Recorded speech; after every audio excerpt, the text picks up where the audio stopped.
बोलिए सदगुरुदेव भगवान की जय। सर्वेद वैश्य प्रथम मंडल षष्ठ अध्याय।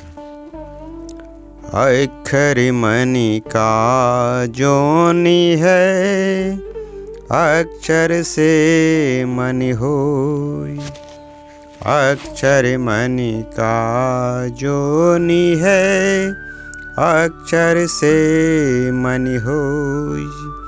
पंचभूत से मन नाही, यह तत् समझे कोई। पंचभूत से मन नाही, यह तत् समझे कोई। मन, बुद्धि, चित्त और अहंकार ये चतुष्टय अंतःकरण है। मन द्वारा ही प्रेरित होकर समस्त इंद्रियगण अपना कार्य कहते हैं। प्रकृति प्रवाह में आत्मा के साथ मन का घनिष्ठ संबंध है। संसार के सारे कर्म मन के संबंध से होते हैं। वह मन पंचभूत से नहीं प्रकट होता, बल्कि ये अक्षर द्वारा ही प्रकट होता है। मन की उत्पत्ति अक्षर से होती है एवं अक्षर मंडली मन का उद्गम स्थान है। इस अनुभव तत्वज्ञान को समाधिस्थ जोगी समझ सकते हैं कि किस प्रकार मन अक्षर के आधार से प्रकट होकर जड़ जगत के विषय को प्राप्त करता है। मन बुद्धि की भूमि इंद्रिय जगत है, परंतु इसका मूलाधार अक्षर प्राण है।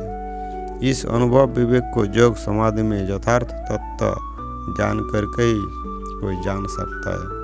इसलिए मन जड़ न होकर आगंतुक चेतन है।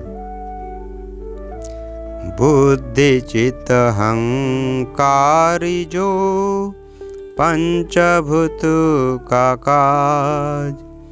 बुद्धि चित्त अहंकारी जो पंचभूत का काज। सारा पिंड ब्रह्मांड है, जड़ माया का साज। सारा पिंड ब्रह्मांड है, जड़ माया का साज। चारों अंतःकरण अलग अलग है, कोई किसी का कार्य या रूपांतर स्वरूप नहीं। मन, बुद्धि, चित्त एवं अहंकार इनके अलग अलग कार्य और शरीर में स्थान है। इनके अलग अलग लक्षण और प्रयोजन है। इसलिए एक ही कारण की अवस्था भेद से चार अंतःकरण नहीं होते हैं। आत्मा के बाह्य प्रवाह के प्रवाहित होने के लिए जड़ जगत के चार अंतःकरणों की उत्पत्ति होती है। बिना अंतःकरण की प्रेरणा से बाह्य करण अर्थात 5 ज्ञानेंद्रिय और 5 कर्मेंद्रिय कार्य नहीं कर सकती। अतएव इन चतुर्दश करणों द्वारा ही आत्मा प्राकृतिक कर्मों का कर्ता और उपभोक्ता होती है। बुद्धि, चित्त और अहंकार ये तीनों करण पंच तत्व से बनते हैं। समस्त शरीर की रचना पंच तत्व से ही होती है। स्थूल शरीर पार्थिव है, परंतु इसमें सभी तत्वों के अलग अलग कार्य दिखाई पड़ते हैं। बिना पंच तत्व के कोई एक तत्व से इस विशाल जगत का निर्माण नहीं हो सकता। अनंत ब्रह्मांड सृष्टि पंचभूत द्वारा ही निर्मित होती है। समस्त जड़ अनित्य जगत इस परिणामिनी माया के द्वारा ही बना हुआ है। जगत का उपादान कारण प्रकृति है एवं प्रकृति का कार्य यह पंचभूत जड़ अनित्य जगत है। चित्त, अहंकार और बुद्धि ये पंचभूतों से बनते हैं, इसलिए इनका कारण पंच तत्व है।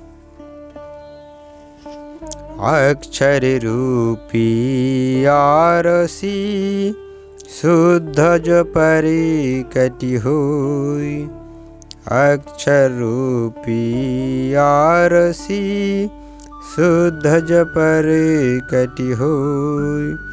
निअक्षरी दर्शन मिले, भीतरी बाहरी सोई।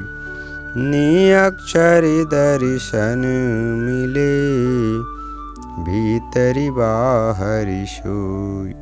जब योग की पवित्र भूमि मन पवन के शांत हो जाने पर चेतन सूक्ष्म दृष्टि प्रकट होती है, तब साधन केंद्र में अक्षर ब्रह्म पूर्ण प्रकाशमान ज्योतिर्मय प्रकट होता है।